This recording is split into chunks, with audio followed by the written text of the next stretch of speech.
I forgot to turn on Audacity before putting this mask on. I can't see. Wormon! Am I Dippool or am I just Dippy in a mask?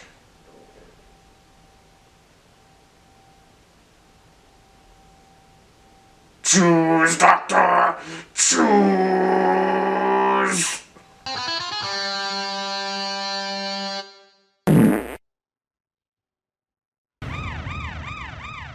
Wormon, I just saw Shang-Chi and the Secret Rings. It was pretty good. I saw Black Widow, which was also pretty good. I wasn't gonna fucking pay Disney any money to go see those in theaters or buy like early access for them, because fuck you for trying to make people go to theaters when the birdemic is still going. You fucks. But it made me kind of realize something. The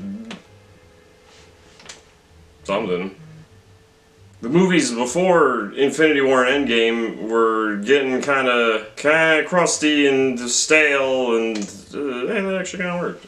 And old and formulaic and very digestible and breezy, fucking no character development, and well, that's everything I had to say in one sentence. Fuck. I'm gonna turn this light off. It's too bright. Luminous. Why do I still look bright as fuck? But yeah, like, everything right up to Infinity War, pretty much. Well, there were a few standouts, but a lot of the movies were starting to just kind of look and feel the same, and not a whole lot really seemed to go into, like, character development. There's a lot of action and things, CGI things. Like, there were ones like the Guardians movies, which the director cared about, so those are different. Just shit on all the other directors. And like the villains kind of just showed up. They would just get like destroyed in like the final 15 minutes or something. You didn't get to see too much of them. It wasn't until like Thanos that you really got a compelling villain that had an interesting backstory and motivations that weren't just kind of generic. I mean, Obadiah Stane was okay. He's a bald man. Jeff Bridges, Bald Bridges. Is Jeff Bridges his name? Or is Sam Porter Bridges? Warmonger? He was cool. I guess in the second Iron Man they kind of built up the villain. But it was just another guy in an Iron Man suit with a twist. His twist is instead of being a big crusty version, he's a slightly big version with whips. And then the third one just sucked. Had fucking laser villains. I guess that one kind of built on villains though. That one was just stinky. But the whole thing about Iron Man 1 and 2 does bring up a point that annoys me for like a lot of the movies. The villain is just an evil version of like the hero.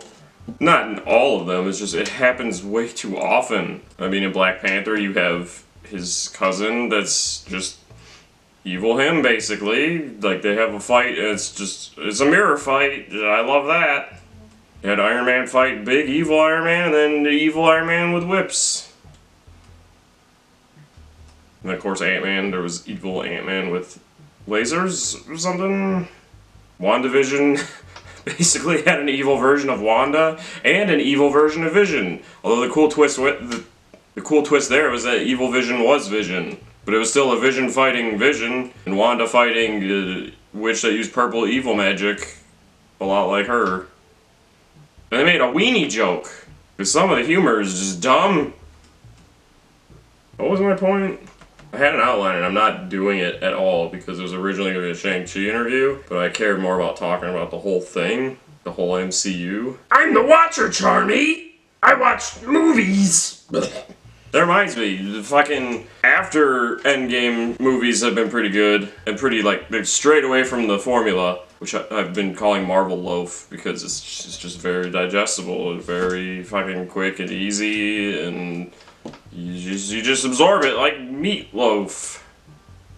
The movies though have like actually strayed away from that, even with one of them being a Black Widow movie, and she comes from the era where the movies were getting stale pretty fast.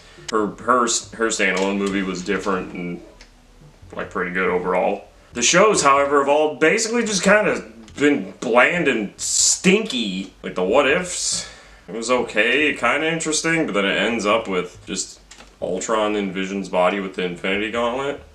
Like that's as imaginative as you could get. Just, oh, Ultron with the Infinity Gauntlet. Okay, we've seen somebody with...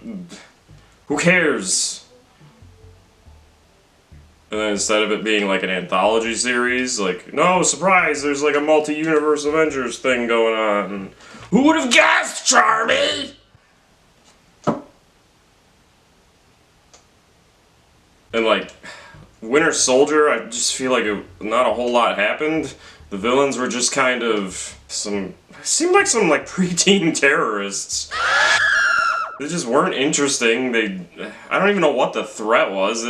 They were gonna kill like the White House cabinet people, Congress or something at one point. I don't remember. I think they had bombs or they were gonna go in and beat people up. But they were basically just evil versions of Cap because they all had their own super soldier enhancement. And then there was an evil Captain America in there that they fought. And then they just kind of rushed Sam becoming the new Captain. I almost called him Captain Falcon because he's Falcon in Captain America. So they rushed him becoming Captain Falcon and like gave him a speech which I feel like was just kind of ham-fisted at the end and rushed. It was like I don't know. He's just like, I'm Captain America. I'm gonna give a speech on the news that showed up. Couldn't you have come up with a better way for him to reveal himself? Like something cooler? I don't know. He fights on the White House and everybody's like, oh shit, look at this. I guess that's kind of what happened. Just in a really dull way in the city, in a construction area with evil, not Captain Falcons. There is an evil Captain Falcon, Blood Falcon, and he drives a car called Bloodhawk, even though he's Blood Falcon. Like, I feel like with Black Panther and Captain Marvel, those are movies which could have been really important for like underrepresented groups, but they still were just very like loafy and they felt kind of rushed along, cheesy. Captain Marvel felt very ham-fisted. Like, it was almost like the movie version of that one really corny scene in Endgame where they group all the women together, and like it was meant to be an empowering thing, but you could tell they were trying so hard that they ruined it. Like, it could have happened. Like, they don't know how to make these things happen like organically. They just rush it out there to like force feel-good moments so that people will watch their movies and buy tickets more and stuff. Because it's Disney, bear in mind, Disney owns this, so they have like mandates that people have to follow. I don't even entirely blame Marvel Studios. Their overlords are the ones that are like, just release what gets us sales. And then, I mean, fucking Warner Brothers even was doing that when they tried to turn Suicide Squad into their own Guardians of the Galaxy by having a trailer company like cut the movie, and they released that trailer which looked like a fucking Guardians trailer almost. And then they go and get Sean fucking Gunn or James. Yeah, they got Sean Gunn. They got James Gunn to direct the next one. Like, what was it? I mean, the movies are okay, but they're getting kind of they were getting kind of stale before Endgame. They were definitely being pumped out for money, and people, I mean, it's CGI and cool superhero action, so people ate it up. But like, I feel like they could put a little more effort into them, maybe. No, I'm not a DC fan, Ormond. I like both. How dare you? But yeah, like everything after has. Spider-Man Far From Home, I think, came after. I forgot because that fucking spoiled Endgame, and the trailers were coming out before Endgame was out. It made it really obvious how Endgame was ending. But that was a good movie overall. The first Spider-Man was pretty good, felt kind of loafy. The second one felt less loafy, and I think Sony helped more. I'm not entirely sure. I just know, like, Sony is good at making movies with character development, but then you're like, okay, but like, what the fuck else happened? There were some Venom monsters on the screen fighting for like a few minutes. Now that's over. In Amazing Spider-Man, I left the theater. In Amazing Spider-Man, I left the theater with my friend thinking like, what happened? It felt like 30 minutes of Spider-Man. I don't know. Something about that movie just flew by. But it had good character development, whereas Marvel is good about like action you'll probably remember, and some characterizations here and there for like the characters they really care about. Just like Iron Man. What was my point? Oh yeah, they worked together and like kind of negated each other's like setbacks, drawbacks, or whatever. And it made for a good movie like Far From Home. Felt like it was both of them working on it because it felt like both of their styles kind of coming together. And then Black Widow did some pretty interesting stuff that was different, that tried to have more development for the actual character. There was kind of an evil version of like Captain America with the Taskmaster, but you didn't really even get to see much of a fight there. They focused more on like the character, the story behind what was going on with that, than ending in a knockdown, dragon fight. Yep. And then Shang-Chi was fucking cool because that was almost just like a fantasy kung fu movie that Marvel just like slapped their name on. Like, I've seen a fair amount of those, and this was like a really polished version of those. Like, Disney budget. It was awesome. Like, it had good characters, and a compelling story, and a villain, sort of, who wasn't a villain, but he did get a little exposition. Maybe could have wished for a little more. Stop mumbling, you fuck. The humor was pretty good. There's a funny joke where, like, Shang-Chi and his friend, I should remember names. What was I talking about?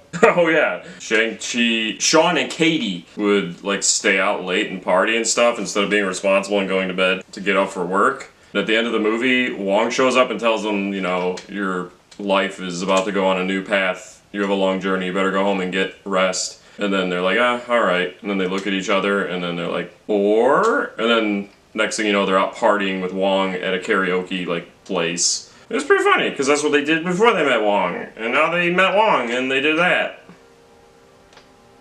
I'm not sure if the Abomination was actually the Abomination. They never say it.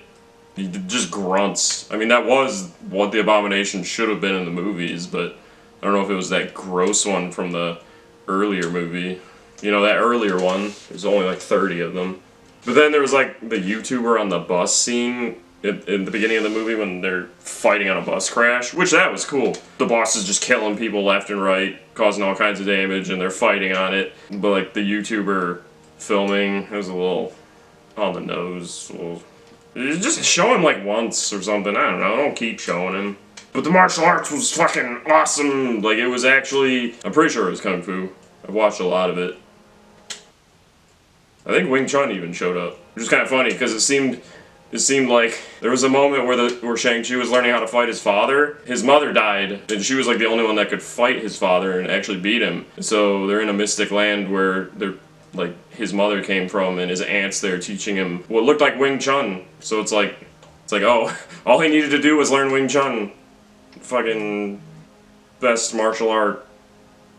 Not really, I just like Donnie Yen and Wing Chun in the event movies.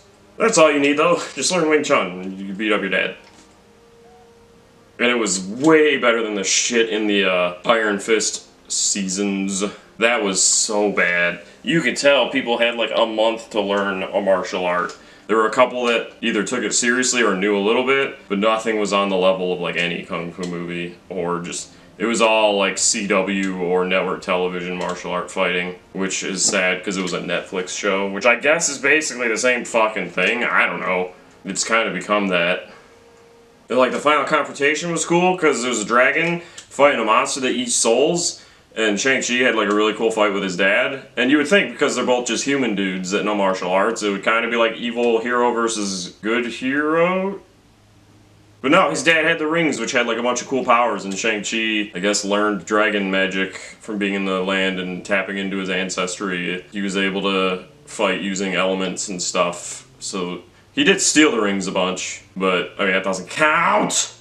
He didn't have 10 rings of his own. Wormmon, you picky penguin. Wormmon, Pushy Penguins is back in Mario Party. Alright. And the dragon did some cool shit with water when he fought the soul monster. He was like swimming around on the top of it, skimming the surface, and it just started fucking the monster up with like a bunch of water tendrils.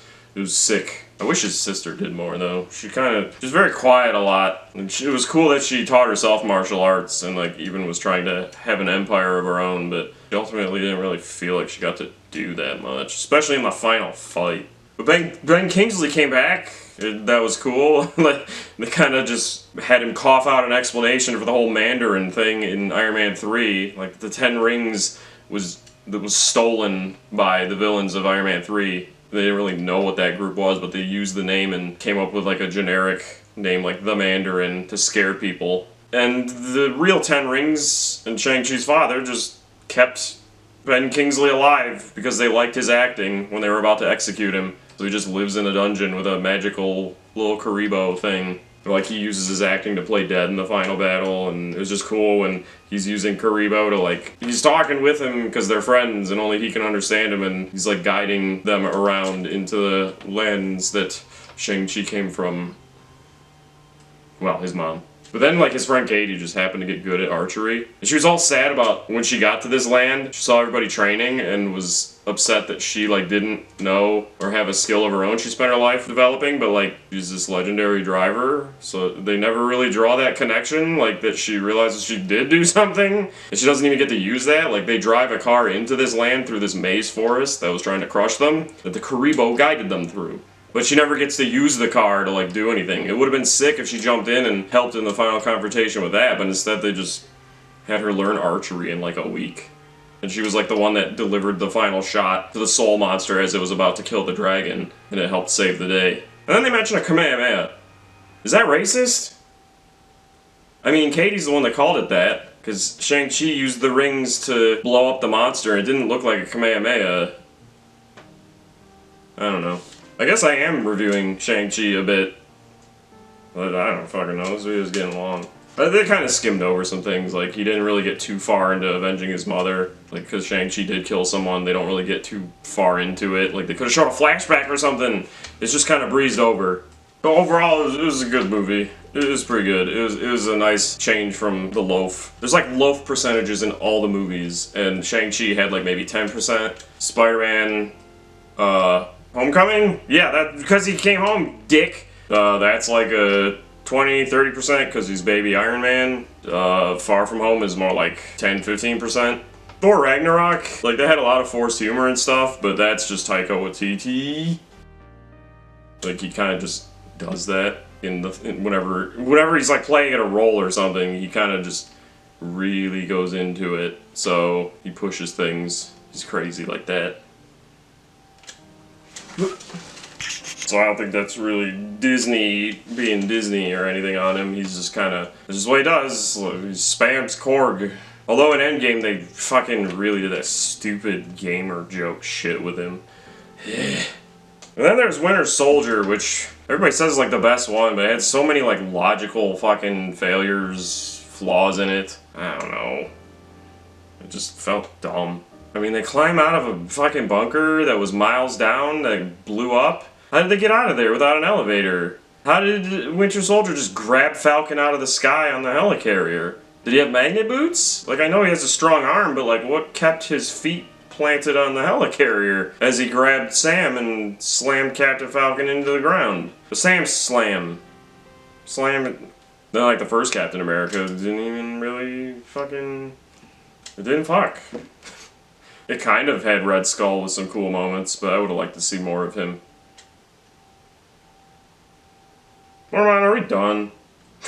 So yeah, pretty much, maybe I'll get more into it by reviewing the movies or ranking them or something, but just before like the finale for the last phase, things were getting kind of stale. I almost stopped watching and caring, especially with the shows coming out and feeling kind of bland and stinky, but like, I mean, WandaVision did separate away with their formula. They separated with using like formulas from old shows and stuff, but then as soon as they got to like modern era and fighting and whatnot, it just felt like a Marvel movie. So, but like my point was that I was kind of losing interest in ever seeing any of these, and then, I don't know, these like last couple movies, and then just remembering that Far From Home was actually pretty good by seeing clips from it and stuff recently.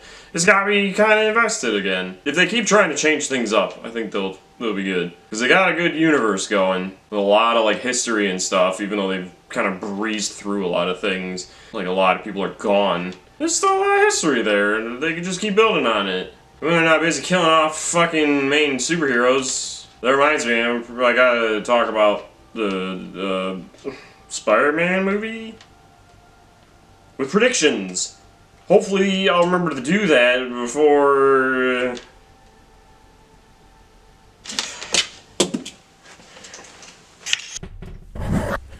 What the fuck?